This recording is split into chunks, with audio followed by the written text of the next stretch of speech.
Channel को subscribe कीजिए और वीडियो को लाइक शेयर कीजिए। दुनिया के जितने भी world class artist, players, leaders, authors और क्रिएटिव पर्सन है, उन सब में एक चीज कॉमन है जिसे दुनिया के अलग अलग रिलीजन्स अलग अलग नाम से जानते हैं, पर उन सब का मतलब एक ही है, जिसे रायन हॉलिडे स्टिलनेस कहते हैं। स्टिलनेस मतलब खराब से खराब और अच्छी से अच्छी सिचुएशन में भी अपने माइंड को स्टिल रखने की कला।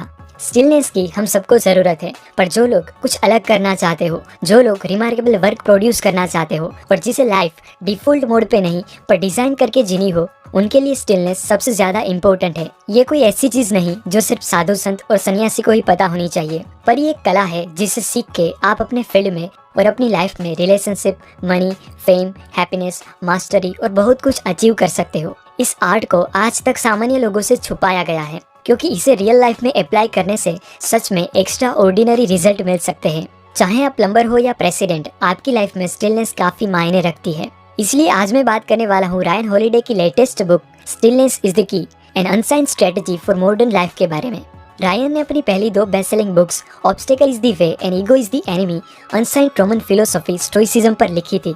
लेकिन इस बार उन्होंने स्टोइसिज्म ही नहीं पर दुनिया के कई सारे अलग अलग रिलीजन्स को स्टडी किया। तब उनको सब में एक चीज कॉमन देखने को मिली, जो है इनर पीस। सभी रिलीजन्स में स्टिलनेस को ही हैप्पी और मीनिंगफुल लाइफ की माना गया है, और एट द एंड सभी रिलीजन्स हमें शांति की ओर ही जाने को कहते हैं। और इसी से इंस्पायर्ड होकर रायन ने स्टिलनेस इज द की लिखी। रायन कहते हैं कि अभी हम एक नॉइजी वर्ल्ड में जी रहे हैं, जहाँ पर हर एक चीज हर वक्त बस हमारा अटेंशन चाहती है। मैसेजेस, नोटिफिकेशंस और न्यूज से हम जरा भी दूर नहीं है। आज हमें कोई भी जब चाहे तब डिस्टर्ब कर सकता है, और हर वक्त आर्ग्यूमेंट्स और अपडेट्स हमारे आसपास ही घूमते रहते हैं। हिस्ट्री कहती है कि अपने माइंड को कंट्रोल करके अपने अंदर पीस बनाए रखना और अपने इमोशंस पे कंट्रोल पाना एक्सट्रीमली डिफिकल्ट टास्क है, पर मास्टर्स का मानना है कि डेडिकेशन और इंस्ट्रक्शन के जरिए धीरे धीरे हम स्टिलनेस को पा सकते हैं। ऑथर कहते हैं कि मेडिटेशन के अलावा भी कई सारी डे टू डे एक्टिविटीज है जिससे हम स्टिलनेस को अचीव कर सकते हैं। इसीलिए आज मैं आपको 3 ऐसे प्रिंसिपल्स बताने वाला हूँ जिससे आप स्टिलनेस के थोड़े बहुत तो नजदीक पहुँच ही जाओगे।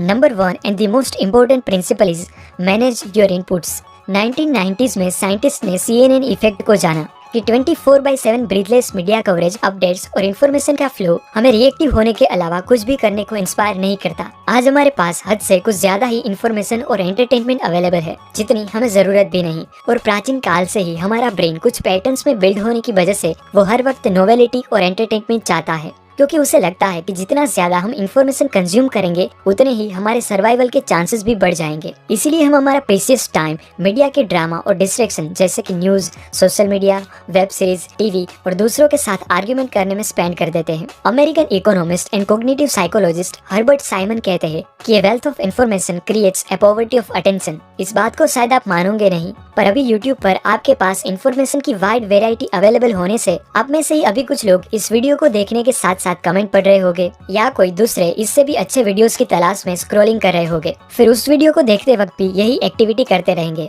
और एट दी एंड काफी सारा टाइम इन्फॉर्मेटिव वीडियोस देखने के बावजूद भी उनको अच्छा महसूस नहीं होता, क्योंकि उन्होंने अपने माइंड को स्टिल करके कोई एक ही काम करने के लिए ट्रेन ही नहीं किया। इस प्रॉब्लम के सोल्यूशन के लिए द 4 आवर वर्क वीक के ऑथर टिम फेरिस ने सोल्यूशन फाइंड किया, जिसे वो लो इन्फॉर्मेशन डाइट कहते हैं। लो इन्फॉर्मेशन डाइट मतलब माइंड के लिए उपवास।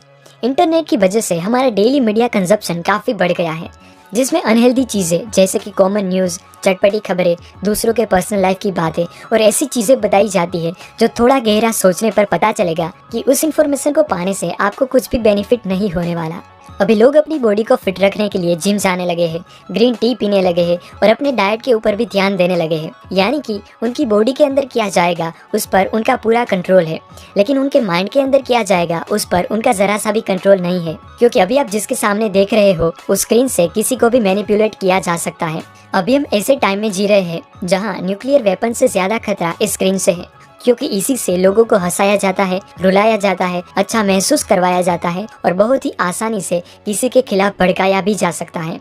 अगर आपने नोटिस किया हो तो आजकल एड्स में ज्यादातर ब्यूटीफुल फीमेल मॉडल्स को ही दिखाया जाता है, क्योंकि वो हमारे माइंड के डीप इमोशंस को टारगेट करना चाहते हैं, जिससे बहुत ही आसानी से वो हमारा अटेंशन पा सके, क्योंकि हम ओवर स्टिम्युलेटेड होते हैं। कभी कभी एक नन्हा सा रेड कलर का नोटिफिकेशन आइकन हमारे कई घंटे वेस्ट करने का रीजन बन जाता है। इसीलिए अगर हम अपनी अर्जेस को कंट्रोल करके अपने इम्पल्सेस को इग्नोर करना सीख ले तो हम मेंटल टफनेस और स्टेबल माइंड को पा सकते हैं, जो इजीली फोकस रह के वर्क कर सके।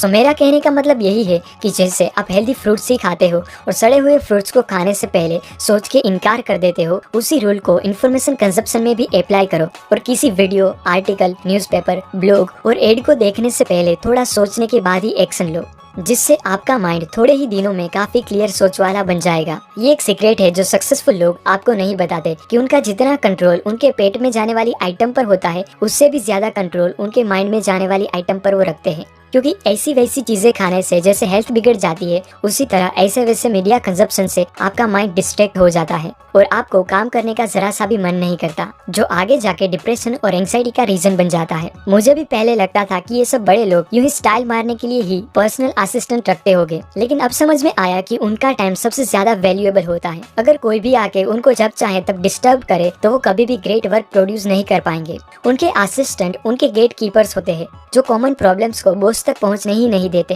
क्योंकि मास्टर फुल अटेंशन से ही वर्क करते हैं। इसलिए उनका टाइम और अटेंशन प्रोटेक्टेड होना बहुत जरूरी है।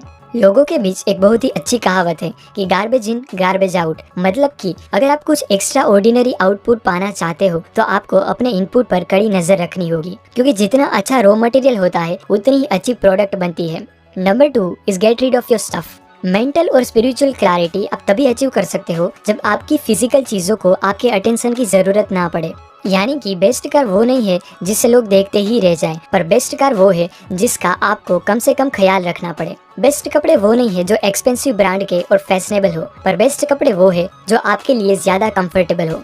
20वीं सेंचुरी में जिसने वेस्टर्न मिलिट्री स्ट्रेटेजी को रिवॉल्यूशनाइज कर दिया था, वो जॉन बॉयड प्रेसिडेंट और जनरल्स के खास एडवाइजर होने के बावजूद भी एक नन्हे से रूम में रहते थे और बहुत ही कम चीजों को यूज करते थे, क्योंकि उनका मानना था कि अगर इंसान अपनी नीड्स को कम कर दे तो वो सच में आजाद हो सकता है, क्योंकि ना ही उनसे कोई कुछ छीन सकता है और ना ही उसे कोई दुखी कर सकता है। कई बार लोग अपने कंफर्ट के लिए एक्सपेंसिव चीजें खरीदते हैं और बाद में वो एक्सपेंसिव चीज का ख्याल रखना ही उनके लिए हेडेक बन जाता है कि कहीं इसमें स्क्रैच ना हो जाए, कोई इसे तोड़ ना दे, एटसेट्रा। तो कभी भी अपने पैसों से ऐसी चीजें ना खरीदे कि वो चीज को अच्छी रखने के लिए आपको वो चीज की सेवा करनी पड़े। जो चीजें आपके पास कई सालों से पड़ी है और आपके काम की भी ना हो तो उसे बेच दीजिए या किसी को डोनेट कर दीजिए। अपने सराउंडिंग पर कंप्लीट कंट्रोल के बिना आप स्टिलनेस को अचीव नहीं कर सकते। यानी कि जितनी ज्यादा चीजें आपके पास होगी उतना ही ज्यादा टाइम उसके बारे में सोचने में और उसे मेंटेन करने के लिए चाहिए। इसीलिए चाइनीज फिलोसोफर जुनजी कहते हैं कि एक समझदार इंसान चीजों को गुलाम बनाता है और एक मूर्ख खुद ही चीजों का गुलाम बन जाता है। Number 3 is build a routine. कुछ लोगों के लिए सुबह उठते ही एंडलेस क्वेश्चनरी स्टार्ट हो जाती है कि कितने बजे उठना है, क्या पहनना है, क्या खाना है, कौन सा काम पहले करना है, और ऐसे कई सारे क्वेश्चंस जो आपके दिमाग की हर रोज खामखाई वाट लगा देते हैं। इसीलिए रूटीन जरूरी है, क्योंकि जब आपकी बॉडी एक्टिविटी से फैमिलियर होगी तब आपका दिमाग रिलैक्स हो सकता है और वो मोनोटोनी आपकी मसल मेमोरी बन जाती है। एग्जाम्पल देके बताऊँ तो कई बार गहरी सोच में डूबे आप बाइक लेके कॉलेज से घर तक पहुंच जाते हो और आपको याद भी नहीं रहता कि आपने कब ब्रेक लगाई और कब गियर्स चेंज किए, क्योंकि वो गियर बदलने की और ब्रेक लगाने की प्रोसेस पास्ट में हुई रिपीटेशन से आपकी बॉडी की मसल मेमोरी बन गई होती है जो अपना काम करती है। यानी कि आपकी बॉडी की मसल मेमोरी एक्टिविटी से फैमिलियर होने की वजह से आपका ब्रेन गहरी सोच में जाके अपना काम कर सकता है। आप जो भी मानो, पर सच तो यही है कि अभी दुनिया में जितने भी गेम चेंजर्स लोग हैं वो सबके पास अपने अपने रूटीन है और वही उनकी स्ट्रेंथ का रीजन भी है। स्टिलनेस सिर्फ मेडिटेशन से ही अचीव की जा सकती है, वो गलत बात है। स्टिलनेस को पाने के पाथ अलग अलग हो सकते हैं, पर outcome strength, happiness, mental toughness, control over emotions और इनर पीस है। इस बिजी 21st सेंचुरी में स्टिलनेस आपकी एक यूनिक स्किल बन सकती है, जिससे आप हाई प्रेशर सिचुएशन में भी एक अल्फा मेल की तरह क्लियरली सोच के बहुत ही इजीली सिचुएशन को कंट्रोल कर सकते हो। वीडियो को एंड करने से पहले मैं आपको एक गोल्डन नगेट देना चाहता हूँ, जो मैंने इस बुक से सीखा है कि नेक्स्ट सुपर पावर उन्हीं के पास होगा जिनका उनके ब्रेन में जाने वाली इन्फॉर्मेशन पर पूरा कंट्रोल हो, क्योंकि इन्फॉर्मेशन से परसेप्शन और परसेप्शन से ह्यूमन बिहेवियर जनरेट होता है ना। ये सभी प्रिंसिपल्स मैंने स्टिलनेस इज द की से सीखे हैं, जो मुझे सच में बहुत ही अच्छे लगे। और इसमें और भी कई सारे प्रिंसिपल्स हैं जो शायद आपको भी पसंद आए। अगर आप इस बुक को रीड करना चाहते हो तो इस बुक की लिंक मैंने डिस्क्रिप्शन में दे दी है, जिससे आपको जरूर कुछ ना कुछ नया सीखने को मिलेगा। धन्यवाद।